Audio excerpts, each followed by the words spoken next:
నగరంలోని చెరువుల్లో చేపలు ఒక్కసారిగా చనిపోతున్నాయి. డ్రైనేజ్ నీళ్లు చెరువుల్లో కలిసి ఆక్సిజన్ స్థాయి తగ్గిపోతోంది. గోపన్పల్లి చెరువులో 25 క్వింటాల చేపలు మృతి చెందాయి. గతంలో దుర్గం చెరువు, షామీర్పేట్ చెరువుల్లో కూడా భారీ సంఖ్యలో చనిపోయాయి. డ్రైనేజ్ వాటర్ కెమికల్స్ తో పాటు బ్లూ ఆల్గే అనే బ్యాక్టీరియా పెరిగిపోవడమే ఈ పరిస్థితికి కారణమని చెప్తున్నారు నిపుణులు.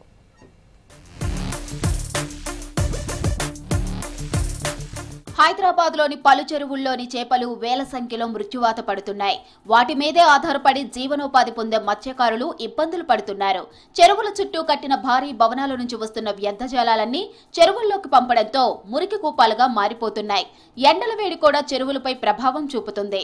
చెరువుల్లో నీటి మట్టాలు తగ్గడంతో పాటు జలచరాలకు జీవనాధారమైన ఆక్సిజన్ కూడా తగ్గిపోతోంది. గోపన్పల్లి చెరువులో పెద్ద ఎత్తున చేపలు చనిపోవడానికి కారణం ఆక్సిజన్ తగ్గడమే అని నిపుణులు చెబుతున్నారు. చెరువు చుట్టూ ఉన్న బిల్డింగ్స్ తో పాటు బస్తీల డ్రైనేజ్ వాటర్ చెరువులోకి వస్తాయంటున్నారు స్థానికులు.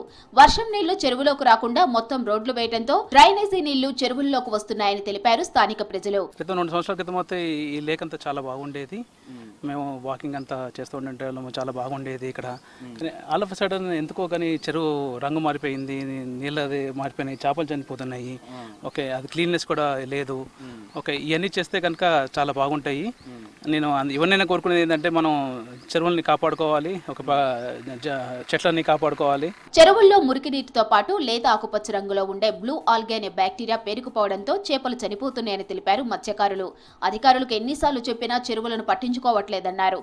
దీంతో చెరువులో వేసిన చేపలు చనిపోవడంతో తాము జీవనోపాధి కోల్పోతున్నామని ఆవేదన వ్యక్తం చేశారు స్థానిక మత్స్యకారులు. సుమారుగా మాకు 25 క్వింటాల వరకు చేపలు చనిపోయినాయి. మరి ఇక్కడ డ్రైనేజ్ సమస్య చాలా ఉన్నది. ప్లస్ అది ముప్ప నుంచి వచ్చిన డ్రైనేజ్ కూడా ఈ సివరేజ్ వాటర్ కూడా చాలా మనకు ఇబ్బంది పెడుతుంది. గతంలో మాకు నడుస్తున్నాయి, పంపులు ఫెయిల్ అయినాయి, లేదు ఇట్లా నడుస్తుంది అని చెప్పేసి అంటారు. కానీ ఎక్కడ చూసినా, ఇప్పుడు కూడా చూసినా ఎక్కడ కూడా పంపులు రన్నింగ్ అనేది లేదు. మాకు అవుట్లెట్ కూడా కరెక్ట్ లేదు.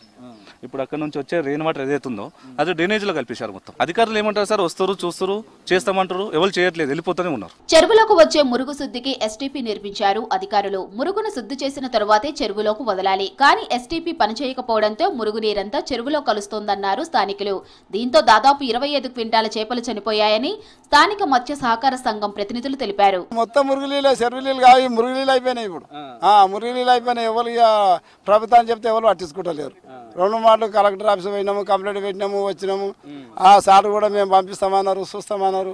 ఇప్పటిదాకా వచ్చిన వాళ్ళు లేరు, చూసిన వాళ్ళు లేరు. 5 ఏళ్ల సంది టాంకీ పడవబడి ఉండే, అది నైట్ ఇడిచిండు కాబట్టి దానివల్ల వచ్చింది. వాన పడ్డది, ఇవి డ్యామేజ్ అంతా మోరీ నీళ్ళు అన్ని కలుస్తున్నాయి. రెండవది చిల్లరకించి ఒక్క చుక్క నీళ్ళు బయటకు పోతలేవు. 12% వస్తే 4% అన్న బయటికి వెళ్ళిపోవాలి నీళ్ళు. గోపన్పల్లితో పాటు హుసేన్ సాగర్, దుర్గం చెరువుల్లో కూడా బ్లూ ఆల్గే బ్యాక్టీరియా పెరిగిపోతోంది. దీంతో ఆ పరిసర ప్రాంతాల్లో దుర్వాసన వస్తుంది. హుసేన్ సాగర్ పరిసర ప్రాంతంలో ఆహ్లాదంగా గడిపేందుకు వచ్చే సందర్శకులు దుర్వాసనతో ఇబ్బందులు పడుతున్నారు.